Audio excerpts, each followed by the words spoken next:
السلام علیکم، خوش آمدید کہتا ہوں آپ سب کو یہ کیسے میں۔ مختلف سرحدی محاذوں پر پاک فوج اور بھارتی فوج کے درمیان شدید جھڑپیں۔ 24 بھارتی فوجیوں کے جہنم واصل ہونے کا دعویٰ۔ تجزیہ نگار زاہد حامد کے مطابق سرحدی علاقوں میں شدید جھڑپوں کے دوران پاکستانی فوج کی پہلی شہادت، پاک فوج کے جہاز زیب نے بجواد سیالکوٹ میں جامع شہادت نوش کر لیا۔ پاکستان آرمی کے 5 جوان زخمی۔ جوابی حملہ میں پاکستان آرمی نے ٹینکوں سے حملہ کرتے ہوئے دشمن کے 10 مورچے تباہ کر دیے۔ 24 دشمن کے فوجی مارے گئے، 31 زخمی ہوئے۔ تفصیلات کے مطابق لائن آف کنٹرول اور بین الاقوامی سرحد پر کئی محاذوں پر پاک فوج اور بھارتی فوج کے درمیان شدید جھڑپوں کی اطلاعات موصول ہوئی ہیں۔ اس حوالے سے دفاعی تجزیہ نگار زاہد حامد نے بھی تصدیق کی ہے۔ زاہد حامد کے مطابق سرحدی علاقوں میں شدید جھڑپوں کے دوران پاکستانی فوج کی پہلی شہادت ہوئی ہے۔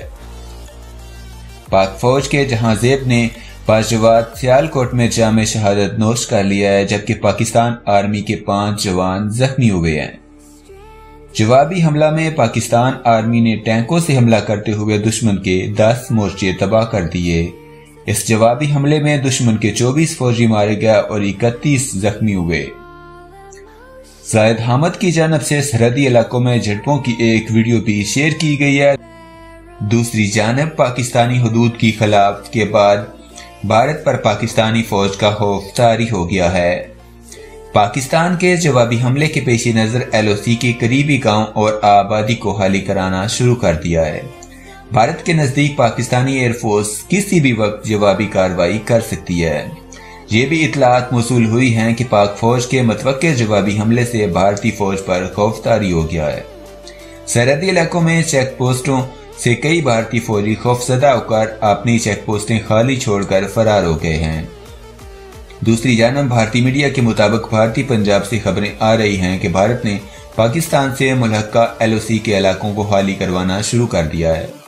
بھارتی میڈیا نے بے بنیاد اور من گھڑت دعویٰ کیا کہ ہماری ایئر فورس نے پاکستان کی حدود میں گھس کر بڑا نقصان کیا اور 300 سے زائد لوگوں کو مارا ہے۔ ایک طرف بھارت کا پاکستان میں ایئر سٹرائیک اور متعدد بندے ہلاک کرنے کا دعویٰ، تو دوسری خوف کا عالم طاری ہے کہ اب ان کا کیا بنے گا۔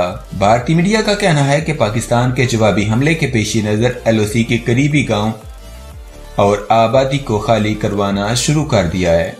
بھارت کے نزدیک پاکستانی ایئر فورس کسی بھی وقت جوابی کارروائی کر سکتی ہے۔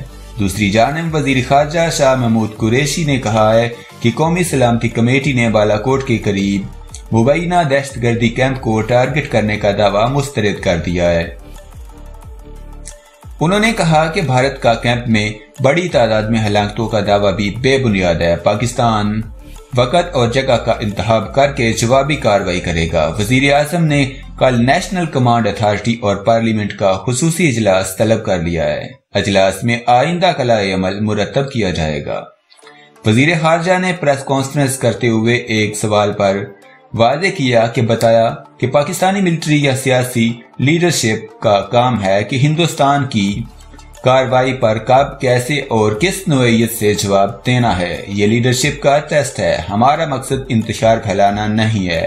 ہم نے پہلے بھی خطے میں امن کی بات کی ہے، لیکن قوم کو مایوس نہیں کریں گے۔ انڈیا کو بھرپور اور زوردار رسپانس دیا جائے گا۔